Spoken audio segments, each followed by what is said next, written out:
Part 1.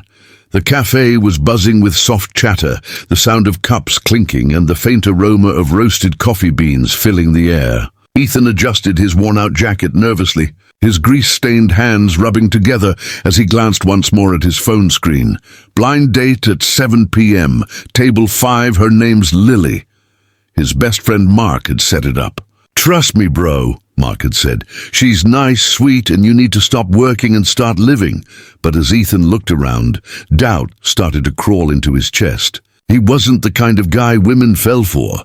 He fixed cars for a living, barely made enough to pay rent, and wore second-hand clothes. Still, hope had a funny way of keeping him sitting there, heart-thumping, waiting for a woman he had never met. At the next table, a young woman sat quietly, her long brown hair falling gently over her shoulders. She looked fragile yet graceful, her hands folded neatly on her lap. Her wheelchair was barely visible behind the tablecloth, and she kept her eyes down, as if afraid of being noticed. When Ethan's phone buzzed again, he read the message aloud under his breath. "She's wearing a white dress." He looked up. The woman in the white dress was sitting right across from him.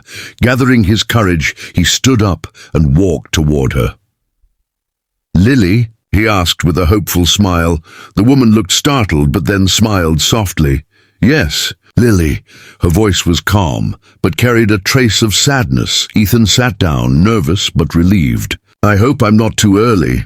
"No, you're right on time," she replied. Her gaze flickered toward his hands, rough, scarred, and calloused from years of hard work. Yet she didn't look disgusted or amused. Instead, she looked curious. They started talking. About movies, music, small things that didn't matter but somehow did.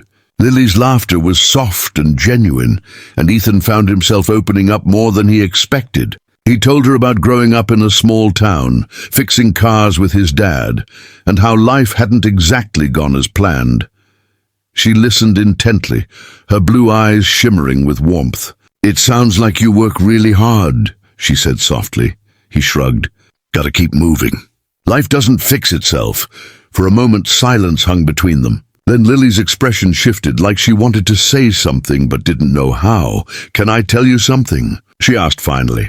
"Of course, I haven't been on a date in 3 years. Why not?" "Because most people leave when they find out about this." She tapped the side of her wheelchair gently. "An accident. It paralyzed me from the waist down." Ethan froze, not out of pity but surprise. She said it with such quiet acceptance that it didn't sound tragic, just real. "I'm sorry," he said, his voice soft. "Don't be. I've made peace with it," she smiled faintly. "You didn't even notice at first." He chuckled awkwardly. "Guess I was too nervous to notice much of anything." She laughed, a sound so pure it made his heart ache. For the next hour, the world outside the cafe disappeared. But just as Ethan was thinking the evening was going surprisingly well, a man in a black suit approached their table. "Miss Carter," he said, bowing slightly. "Your father's driver is here." Lily's face paled.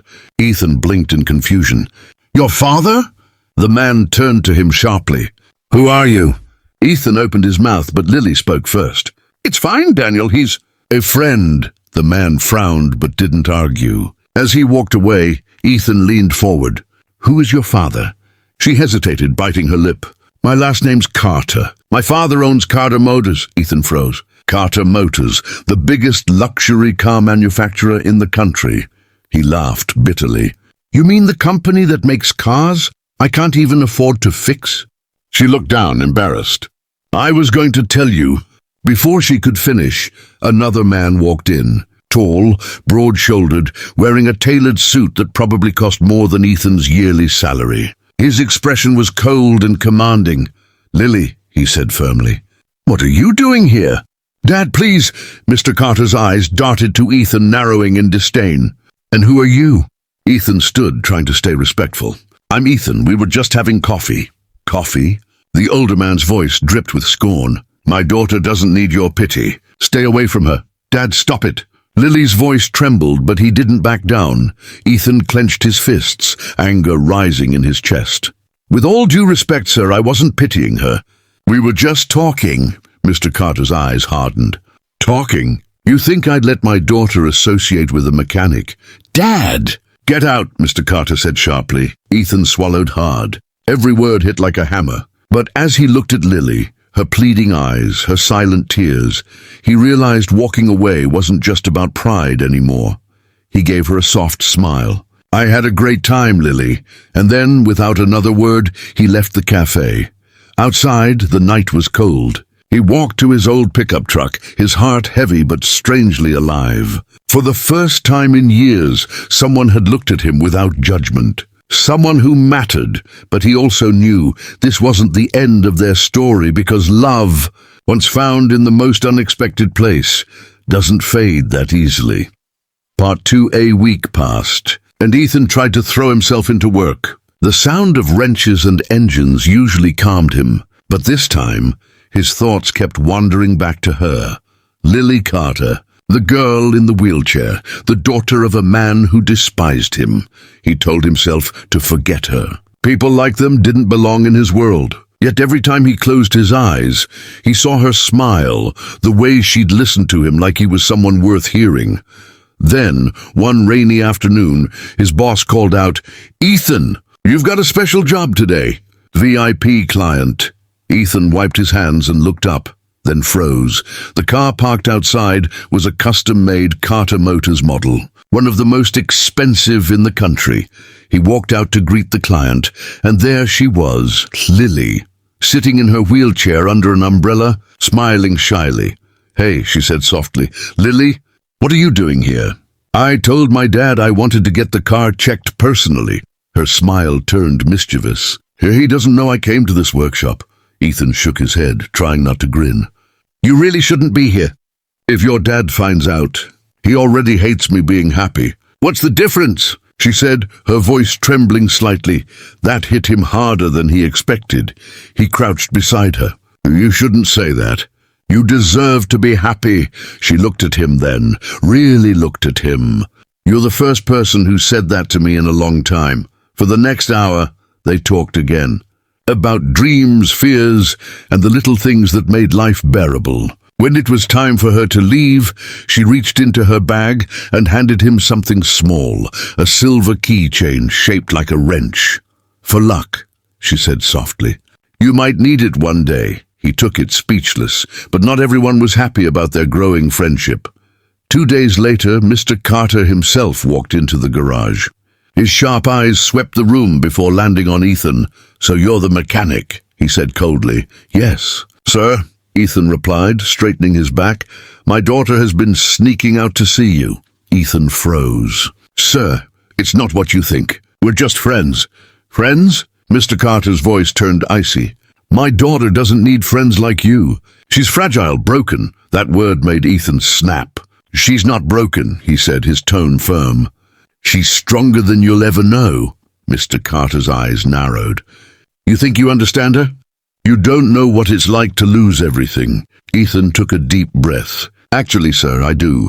I lost my parents in a car crash when I was 16. I've been fixing broken things ever since. But some things, some people aren't meant to be fixed. They're meant to be loved." For the first time, Mr. Carter didn't respond. His expression flickered as if something inside him cracked. He turned and left without another word. That night, Lily texted Ethan. "Thank you. He told me what you said." He smiled at the screen. "It's the truth." Months passed, and their friendship only deepened. Lily began visiting the garage often, learning about engines, helping with small repairs. Her laughter filled the workshop, and soon the other mechanics adored her too. One day, Ethan found her sketching something on a piece of paper. "What's that?" he asked. "A design for a modified car, accessible for people like me." He looked at her, awestruck. "That's brilliant. I want to prove to my dad that I can still change lives," she said. "With your help, maybe we can build it," and they did. Together, they spent months building the prototype, a sleek, adaptive car designed for disabled drivers. When they finally presented it to Mr. Carter, he was speechless. Lily spoke first. "Dad, this is what I want to do. Not hide, not be pitied, but help others live freely." Mr. Carter's eyes softened as he looked at her, then at Ethan. For the first time there was no disdain, only respect. He nodded slowly. "You have your mother's heart," he said quietly. And maybe I was wrong about you. Ethan, it wasn't a full approval, but it was a start. Months later, at the grand launch of the new Carter Motors adaptive line, reporters surrounded Lily as she spoke about innovation, inclusion, and second chances. Ethan watched from the crowd, pride swelling in his chest. When she rolled up to him afterward, she grinned. Guess sitting at the wrong table wasn't such a disaster after all, she teased. He laughed. Best mistake of my life.